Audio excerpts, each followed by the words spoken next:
Glória a Deus. Cumprimento a amada igreja na paz do Senhor Jesus. Amém. Ter irmão feliz por estar na presença do Senhor aqui nesta manhã. Glória a Deus, né? Nós estamos no lugar certo e fazendo o que é certo, né? Adorando o nosso Deus nesta manhã. Glória a Deus porque você chegou. Glória a Deus porque nós chegamos aqui nessa manhã para adorá-lo, porque Ele é digno de toda honra, toda glória e toda adoração. E o Senhor já usou seus servos para falar conosco aqui nessa manhã. Então, abra o teu coração, coloca diante do altar aquilo que você precisa, que você necessita, porque ainda há um Deus que cuida do seu povo na terra. Não, nós não estamos abandonados, nós não estamos largados ao léu. Jesus ainda continua no controle das nossas vidas. Então, continua crendo, meus irmãos, acreditando, porque aquele que começou a boa obra é fiel para terminar, amém? Abra a tua Bíblia comigo no livro de Ezequiel, capítulo 37. Quero ser rápida, não quero demorar. Ezequiel 37, gostaria muito de ler com os irmãos todos os versículos, mas não é possível por causa do tempo. Nós iremos ler do versículo 1 ao versículo 7, mas o versículo 7, nós iremos ler só a parte A do versículo, amém? Diz assim a palavra do Senhor a nós nessa manhã. A visão de um vale de ossos secos, todos encontraram? Ezequiel 37, eu vou dar início à leitura, amém? Diz assim: veio sobre mim a mão do Senhor, e o Senhor me levou em espírito e me pôs no meio de um vale que estava cheio de ossos. E me fez andar ao redor deles, e eis que eram muito numerosos sobre a face do vale, e estavam sequíssimos. E me disse: filho do homem, poderão viver estes ossos? E eu disse: Senhor Jeová, tu o sabes. Então me disse: profetiza sobre estes ossos e dize-lhes: ossos secos, ouvi a palavra do Senhor. Assim diz o Senhor Jeová a estes ossos: eis que farei entrar em vós o espírito e vivereis, e porei nervos sobre vós, e farei crescer carne sobre vós, e sobre vós estenderei pele, e porei em vós o espírito e vivereis, e sabereis que eu sou o Senhor. Versículo 7, a parte A diz assim: então profetizei como se me deu ordem. Glória a Deus. Pode tomar os vossos assentos, amém, meus irmãos? Esse capítulo de Ezequiel 37 é muito conhecido nosso. Quem é que não gosta de passar por este capítulo, principalmente quando está enfrentando um vale, enfrentando uma situação que aos olhos humanos é difícil resolver? Quem não gosta de passar por esse capítulo quando sabe que dentro da sua casa precisa de uma restauração, dentro da sua casa precisa de uma restituição, dentro da sua casa precisa de um milagre? Nós gostamos desse texto. Nós gostamos porque quando nós lemos Ezequiel 37, nos dá alegria. O nosso espírito é fortalecido. A nossa alma se alegra. Porque Deus está dizendo que Ele vai trazer vida de novo. Deus está dizendo que Ele vai fazer aquilo que já não existia mais. E isso nos alegra. Porque esse tipo de palavra que nós precisamos quando nós estamos passando pelo vale. Mas quando nós lemos Ezequiel 37, nós vamos entender o contexto daquilo que estava acontecendo. Nós vamos ver que o povo estava cativo na Babilônia, o povo estava preso, o povo já não estava mais livre para adorar a Deus. Por que o povo estava cativo? Porque o povo estava preso? Por causa do pecado. Porque o pecado prende, o pecado escraviza, o pecado maltrata. E porque aquele povo havia se separado de Deus, da vontade de Deus, agora Deus permitiu o cativeiro chegar sobre aquele povo. Aquele povo é levado para a Babilônia, e aquele povo agora estão cativos.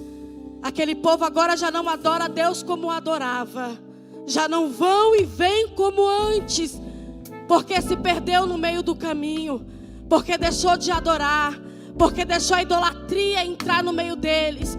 nós vamos ver que Deus levantou Jeremias para profetizar no meio daquele povo e falar para aquele povo: convertei-vos diante do Senhor, convertei os vossos corações, abandona o caminho mau, abandona a idolatria, abandona o que não presta, volta a adorar, volta a reverenciar o Deus de vocês. Mas a palavra diz: quanto mais Jeremias profetizava, mais Jeremias era maltratado. Sabe por quê? Porque quem quer viver uma vida de pecado, quem quer viver uma vida longe da presença de Deus, a verdade se torna uma ofensa. Quem não quer mudar de vida não quer ouvir a verdade. Mas glória a Deus, porque Ele sempre levantará um profeta para falar a verdade. Quer ouça, quer deixa de ouvir, mas a palavra vai continuar sendo pregada, a palavra de Deus vai continuar sendo anunciada, porque Deus tem salvação para o seu povo. Agora esse povo estão cativos. E é tão lindo esse texto, porque a Bíblia vai dizer que no meio desse cativeiro tinha profeta. No meio do sofrimento, Deus levantou um profeta. Quem? Ezequiel. A Bíblia vai dizer no capítulo de número 1 do livro de Ezequiel que ele estava perto à beira do rio Quebar. Ezequiel estão junto com aqueles que estavam cativos. E a Bíblia vai dizer que agora o Senhor se revela a Ezequiel. E a Bíblia vai dizer no capítulo de número 1 que o Ezequiel, ele contempla a glória de Deus. E quando Ezequiel contempla a glória de Deus, diz o texto que ele cai com o rosto em terra, porque não tem quem fica diante da presença de Deus e não se curva. Diz a palavra que o Ezequiel se prostra quando ele vê a glória de Deus. Isso é lindo. Ezequiel está cativo, está vendo o seu povo cativo, está longe da sua pátria, mas o céu está aberto e Ezequiel está tendo visão do céu. Sabe o que Deus está dizendo para nós? O lugar que você está, o ambiente que você se encontra, não limita a glória de Deus de ser manifesta na tua vida.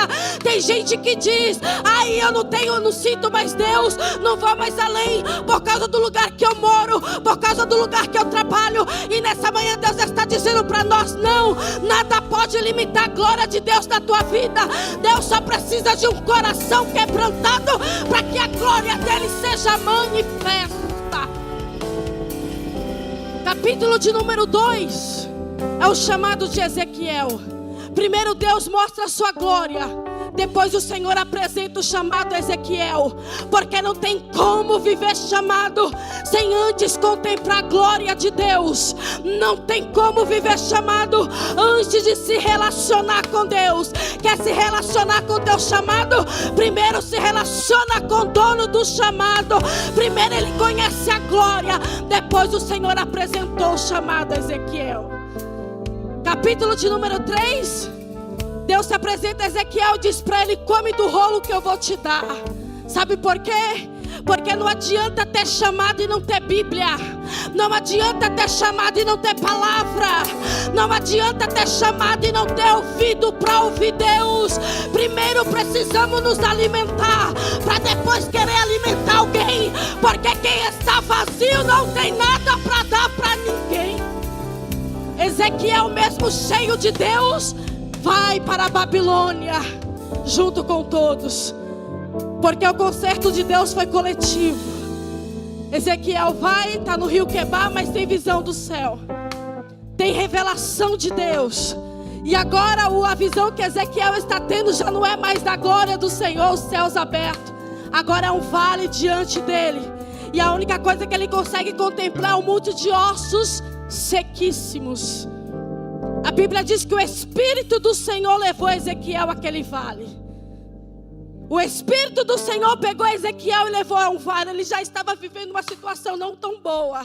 A visão já não era favorável de onde ele estava. De vez a visão melhorar, Deus permite piorar um pouquinho. Vem aqui, Ezequiel. Eu vou te mostrar a situação que está o meu povo espiritualmente falando. Leva ele a um vale de ossos sequíssimos. O Espírito do Senhor. E sabe o que eu acho lindo, pastora? É que quando Ezequiel chega naquele vale, Deus não fala imediatamente com Ezequiel. O Espírito leva e o deixa. E a Bíblia diz que o Ezequiel começa a andar em redor do vale. Ai, coisa linda. E a Bíblia vai dizer que quando ele está andando ao redor do vale, percebendo aonde ele estava, contemplando o que estava diante dele, é aí que Deus vai falar com ele. E a Bíblia vai dizer que o Senhor vai dizer: Ezequiel, poderão reviver estes ossos? E a Bíblia vai dizer que ele responde a Deus dizendo: Senhor, tu o sabes. Sabe o que eu acho interessante nesse texto? É que Ezequiel contemplou que os ossos estavam sequíssimos, humanamente não prestava para nada. Só que o Ezequiel tem cuidado de como andar no vale. Não é porque os ossos estão secos que ele vai andar quebrando o resto que tem. Ezequiel, ele tem sabedoria ao andar pelo vale, ele anda ao redor. É o Ezequiel dizendo: eu não vou piorar o que já está ruim, eu vou andar ao redor, mas no meio eu não ando. Eu não vou quebrar o que já está ruim, eu não vou terminar de danificar o que já está ruim, o que não presta humanamente falando. Eu vou ter cuidado de andar sobre esse vale que está seco, mas eu vou andar ao redor dele, porque eu sirvo um Deus que pode todas as coisas. Deus está dizendo para nós: não despreza aquilo que está inserido no teu vale. Tenha cuidado com tudo aquilo que está inserido no teu vale, porque tudo que está no teu vale é útil para Deus usar. Aleluia. E a Bíblia vai dizer que ele vai falar: Senhor, tu o sabes. E Deus vai dizer para ele: Ezequiel, então profetiza. E a Bíblia diz que o Ezequiel começa a profetizar segundo a ordem que o Senhor o deu. Porque para profetizar, meus irmãos, nós precisamos de uma orientação de Deus. Não é do jeito que eu quero, da maneira que eu quero. Eu preciso profetizar segundo a vontade de Deus, para que então o milagre aconteça. E o Senhor está nos dando estratégia aqui nessa manhã, para que nós possamos passar por esse vale e no final dele glorificar a Deus, porque o Senhor nos deu vitória. E nessa manhã Deus está dizendo que Ele está trazendo vida a algumas áreas da tua vida. Só você sabe como está a tua casa, a tua família, o teu casamento, o teu ministério, no teu trabalho, o teu emocional. Só você sabe como você entrou aqui nessa manhã. Mas o Espírito Santo que está aqui, Ele está dizendo que tem vida para essa casa nessa manhã. Então levanta as tuas mãos, glorifique e adora, porque o Deus da vida já chegou nesse ambiente. Aleluia. Receba a vida nessa manhã, amém?